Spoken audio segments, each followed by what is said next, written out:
All right. Good afternoon, evening, morning, wherever you are in the world when you're listening to this. I today have Todd Kane on the Humanized IT podcast to talk about operational leadership and what kinds of courses you can take, what kind of continuing education is out there. And, since we're doing our VCI course, we also want to talk about what the rest of the MSP is doing.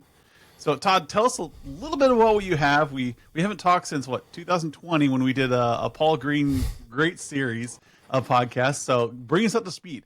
What do you have out there for operational leadership? What are you doing today? And let's kick this off with how we can help MSPs.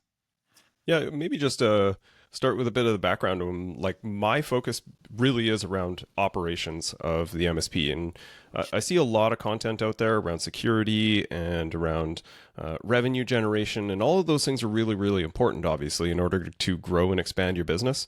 One of the things I really caution against is growing a business without a strong foundational operation can be really problematic, because then you're kind of like further exposing the cracks in the foundation if you have not solidified everything underneath. So I think it is a bit of a specialization for me in the market. I've always been an operator in the business and really focused on efficiency and effectiveness of teams and the business. I'm a data nerd and love to focus on all this stuff just to enhance productivity for the staff and increase morale, make sure that things are working really, really well, just kind of spinning the machine constantly and looking for improvements. So that's kind of been my focus in the MSP industry. And what I've sort of worked on primarily is one-on-one coaching and consulting with MSPs owners and managers, and started to recognize there was a bunch of things that were pretty common elements in most of the groups that I worked with. And the big one that I focused on first was what everyone can kind of recognize as service managers is one of the toughest positions in the MSP industry. One of the reasons why is that we tend to take these entrepreneurs that have started an MSP, don't necessarily have a business or a leadership background, and they start growing. And once you get past sort of 8 or 10 people, it starts to feel very different about how you operate that business. Yep. So they tend to look to either their most long-term, loyal, smart tech and be like, you kind of have your stuff together. Can you be a manager and look after the rest of the team? Because I'm busy with all this other stuff. And That's basically their quote unquote promotion that we call it. But really, it's a career change. You're going from a technical career to management and given very little support to do that. So I built this course called the MSP Service Manager Bootcamp, which is what I refer to as the missing manual for being a service manager in an MSP, because a lot of us, fundamentally in business broadly, people are in management roles for 12 years on average before they get any training for it. And that's something that we need to start to fix. So really focusing on first supporting those service managers and being able to help them to support the team and manage the service desk and scale things up so that you can then use those foundational elements to continue to grow the business on top of that. The other element that I have supporting service managers is called Ops Leader Pro, which is kind of a continuation of that course where you build a craft and start to really focus on the skill sets that you learn as a part of that boot camp. And we work in a group to help people focus on, here are the things that you should be doing in order to build an effective team and run an efficient MSP, and making sure that people are doing it. Because it's one thing to take a course and be like, great, now I know these things. And then 3 weeks later, you're back to doing everything that you were doing before because, the tyranny of now, just everything feels busy and maybe I should focus on this instead. So really driving that level of accountability to own these systems and really create change in your MSP, I think is really key. Yeah. And we kind of take that same aspect. Todd is, I'm going to guess, is more of the EOS model of an integrator. Absolutely. You like to run and build process within a company. Adam Walter is more visionary. I'll help you build process. It's just not my strength. I am more of like, what business should you be in? Where should you be going with this stuff? And then the integrator goes, Adam, you just created a mess for me. So it's a great dance in a relationship between a Todd and an Adam in a business. But when we have these entrepreneurs, you tend to have these people who are very operationally focused or very visionary focused, Yep. and you're not balancing out who you are. And that's where the training comes in. And a lot of us as engineers, like I started off my career as an engineer, and I've said forever that we will not become professionals for 20 years. And that was back around 2002, because as Todd's kind of pointing out here, there really hasn't been very many resources for an IT manager to learn how to manage IT departments. You'd be in there, what would you say, 12 years before you got any training? That's because there was no training for an IT manager. Yeah, you can go out and get some general cultural management theory, and you could talk about that, but IT culture is a little unique. And we had to talk about trade and how you can be a skilled engineer, but a bad people person. You can be a great people person, be a bad engineer. Now, how do you sort these out and build an organization that's powerful? And so I really like what Todd is doing here, because it segues into what we're doing, because we have a VCIO coaching program, which we've talked about a lot recently, if you watch us on LinkedIn and on the socials.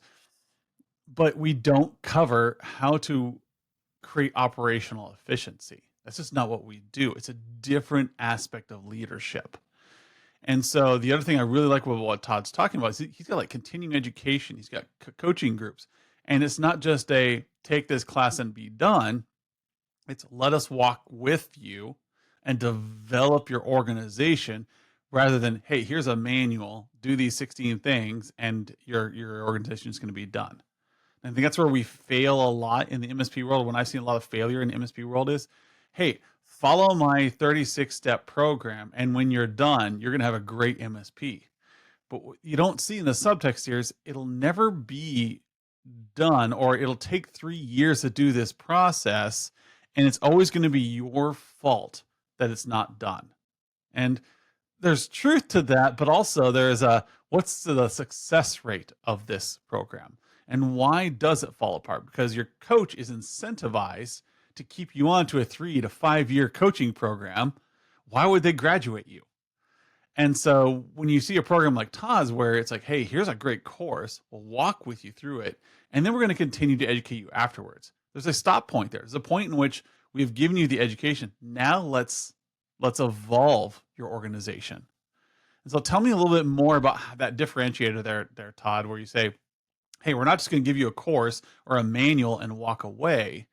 We're going to actually deliver and make sure your organization is growing, rather than just lead you along so you're paying for coaching forever.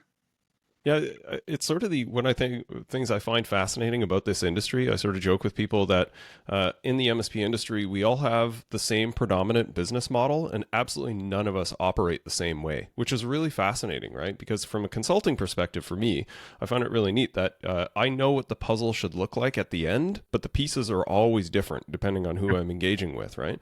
And I think that sort of goes to this need for continuous education, because they're like, great, I understand that. Here are the things that I should expect. These are the KPIs that I should manage. But, and there's always this but of like these little things inside my organization, like, is this normal the way that these things are supposed to go? And I keep running into this issue when I'm trying to do this thing, right? Like there's a lot of implementation issues that tend to crop up as a result of people trying to make some level of improvement. And that could be process pieces. It could be, a large part, it's often cultural, right? Like those things tend to get in the way. And it helps to be able to, one, get resources like myself to sort of validate this and say, okay, I've seen this issue before. Here are some tools. Here are some suggestions of how to get around this. Go and do this, come back next week, or, post in the forum and let us know what you're dealing with. And in some cases, you get feedback from other people in the group where they're like, yeah, I struggle with that too. Here's what I did about that. And also helps it feel solvable. Like I have a good story. There's a guy in the group who had an issue with a long-term tech who was always really good, culturally great, he was good to documentation, managed his tickets, he was pretty upbeat.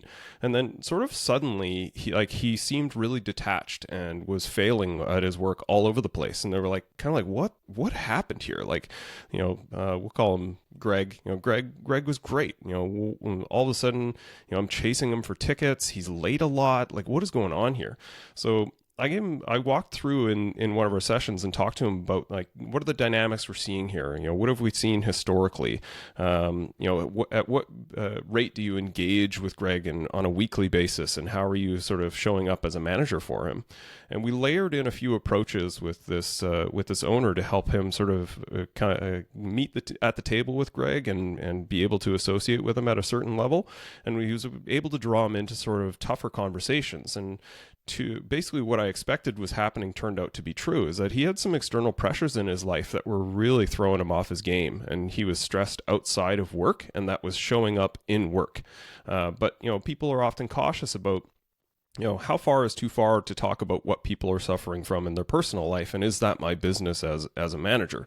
And to some extent it is, right? It's going to impact work, so therefore it matters to you, but you also can't fix people's problems, but you need to be there and be available for them in the cultural capacity that actually helps. So that was, I think, really instructive of like, that's not something you're going to learn from a course, right? Like, how do I deal with difficult employees? And here are the specific dynamics of what that looks like. So there absolutely is a necessity of being able to work within a group and understand, oh yeah, this is normal. Here are some suggestions on how to manage this, right?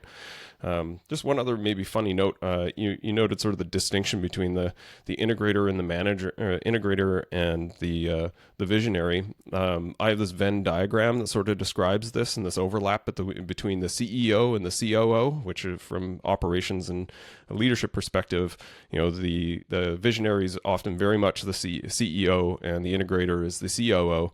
And I describe the CEO as inspiration and the COO as perspiration, right? Because both of them are difficult jobs. It's true. I'm not, yeah, because not denying that here. Totally. And it's crazy because like as a COO, like I'm an operator by sort of trade and by interest. A lot of the things that CEOs and visionaries tend to be good at, I'm not. Right. And I think understanding these things in context is super, super valuable for business owners and for managers. Right. And there's often a bit of an adversarial relationship sometimes where, the owner said this and then, like you said, like they make a big mess and then someone has to actually go and implement it and clean things up. And that's one of the things I really try to get through to people is a CEO is a chief problem solver. Right. And it feels like in a lot of cases, the business owner creates these problems. But like that's the name of the game, right? Like they have an idea, they want to get something done. They're not necessarily going to carry all the water on that. And having these ideas and being able to inspire the team to work in a particular direction is absolutely a skill set. And that is the skill set of that visionary of like, here's what we're going to do. I'm going to meet a ton of people. We're going to build a great business. I've got all these clients in the wings and this is going to be amazing. And they have to turn to that COO and that integrator and say like, how do we do this, right? If we're going to onboard, 6 clients in the next 2 months, what does that look like so that we're not crushing the team and failing the clients in the process? That like both of those skill sets are crucial in an organization that's going to grow, right? So one of the things I get asked a lot by MSPs is how do I make that transition into from a working manager to a CEO, right? This person has hit that 11 users or that 11 engineers in your department, or 7, and they see growth coming up. How do they move from working manager to CEO managing people? Like they want to get out of the working role and they want to delegate, they want to create more operational efficiency, and they just don't know how. So how do you help that person out there?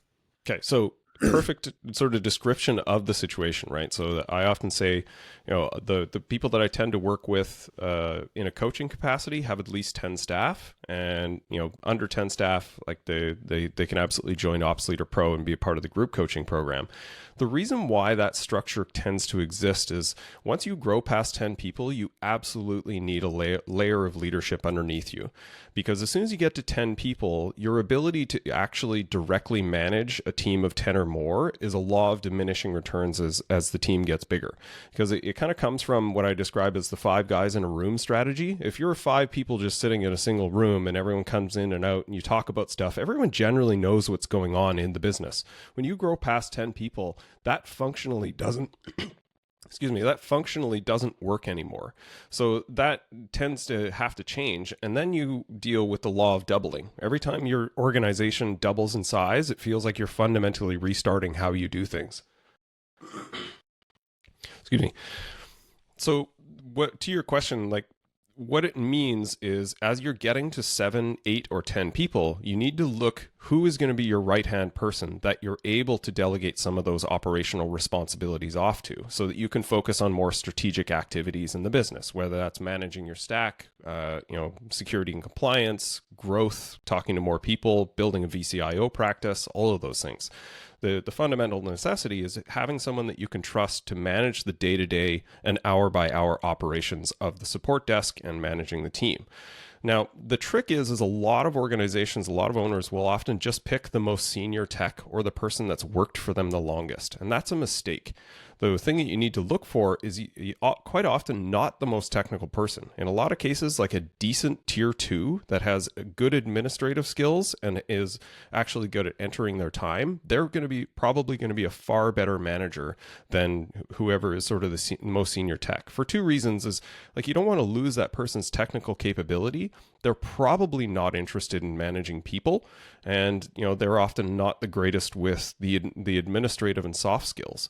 So that decent tier 2 has a pretty good technical knowledge, but maybe doesn't want to be king tech or a CTO in his future. Talk to them about potentially going into operations and have them build up the skill set that is, frankly, more administrative. Like they can still be technical to some capacity, but technical skill set is not a requirement.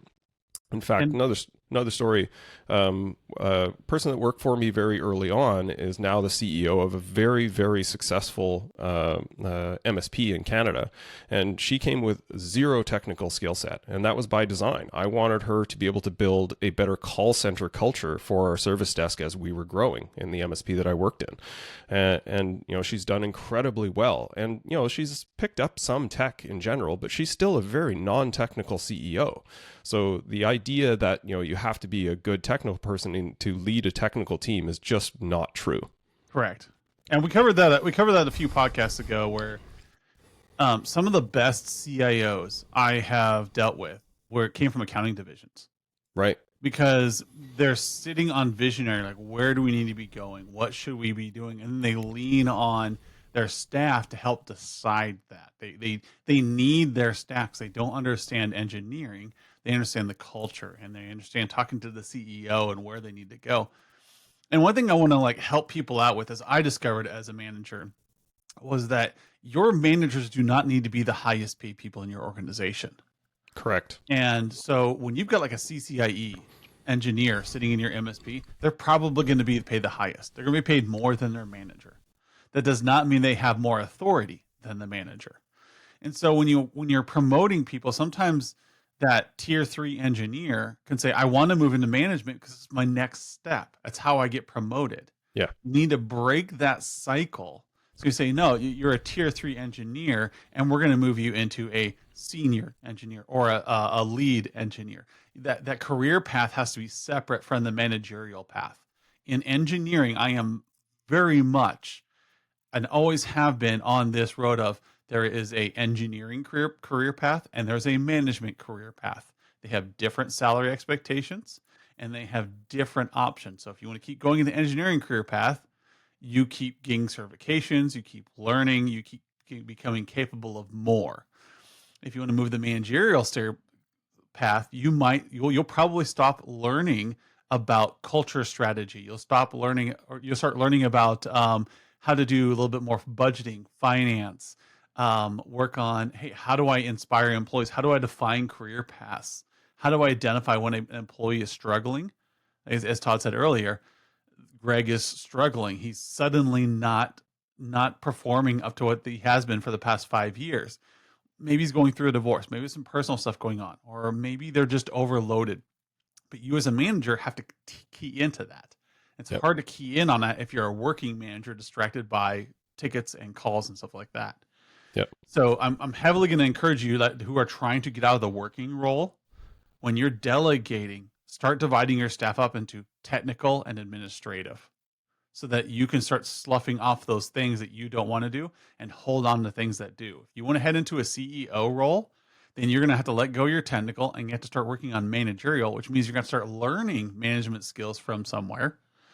And you might say, you know what? I need to hire a CEO because I have no ability to manage people and processes. I would rather be on the road fixing servers and PCs. In that case, you stay on the technical track and you hire a CEO. And you don't hear very many people talking about that. There's a difference between ownership and management. Agreed. You can own a company as a level 1 tech and be perfectly happy, and hire a CEO to manage your company and make sure everything's running fluidly. Yep. You just don't see it very often because no one preaches it. Yeah, no, this is amazing. I totally agree, Adam. In fact, I had a client that was exactly like that. Like the guy, technically he was a CEO, but his COO absolutely ran that company, and that was by design, is because he was more a CTO and a project manager than he was a CEO. He liked people, he was good with people, but he self-admittedly was a terrible manager. He just had no interest in it, and he was perfectly happy out in the field doing work and running projects. That was his happy space, right? But he owned 90% of that company with his wife, so that just works for them. Yeah, and as I like setting that expectation, you do not have to run a company if you own it. Yeah. In fact, that's your ultimate goal, right? Yeah. And you've got to set that distinction. Just because every other MSP you look at, the CEO or the COO is also the owner. If you look at large corporations, who are the owners?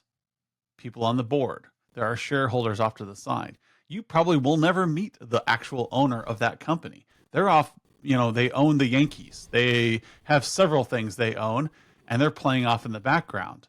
They show up every once in a while. They shake hands and make sure everything's going well. They fire the CEO if they need to and hire a new one. But the company is running itself.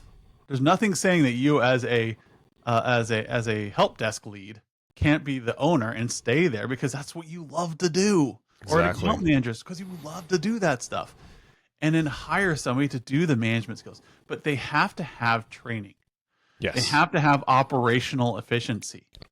And that's where you get somebody like Todd and say, hey, look, this Susan over here does a great job with her timesheets. She's really passionate about making sure she gets her documentation in.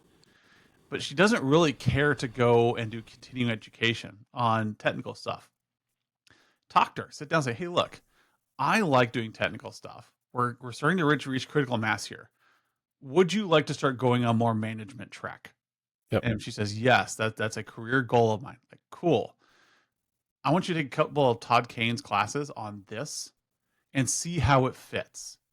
And then bring back and let's start building this organization in a way.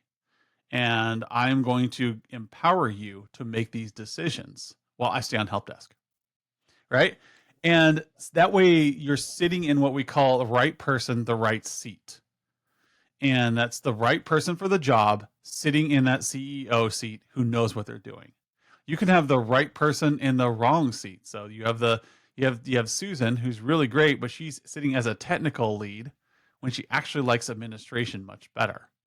And so you have the right person in the wrong seat in that case. Find somebody else to put that. Or you as the owner might be the wrong person for the CEO seat, the president seat. For the love of God, don't put Adam Walter as your CFO. I will destroy your company. That's not my strong suit. Sit me in the CEO seat, sit me in a presidential seat, and I am happy. I like working with company culture. I like working with vision setting, and I like with setting expectations for employees. It's what I do really well. Yep. I do not do CFO well. So know your limitations. I know we're going to wrap up here, but Todd, any final thoughts on, what people can get out of like a program with your organization? What's a good, strong ending point where you say, like, if somebody were to work with you and wanting to mature their operations, what could they get out of your system? So two things I would say, just coming back to where we began, the importance of having a strong operational foundation, because as your audience is probably a bit more leaning towards the AM and VCIO side of the world, those things are difficult to build if your clients are constantly stuck complaining about the ticket they submitted 2 weeks ago, and that derails all of the strategic conversations that you're trying to have with them. So the importance of that foundation in order to build the rest of those account management and business development elements is crucial. And what I would say from what they get, I've seen a very consistent ability for organizations to save on average 100 to 200K per year in implementing the systems that I recommend and help people deploy.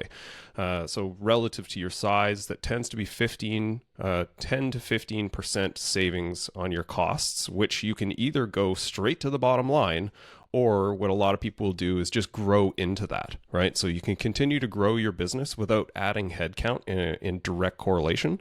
So if you can create that gap in efficiency and be able to grow your business more effectively, you can grow your net margins and your EBITDA percentages, and that goes a long way to building your business.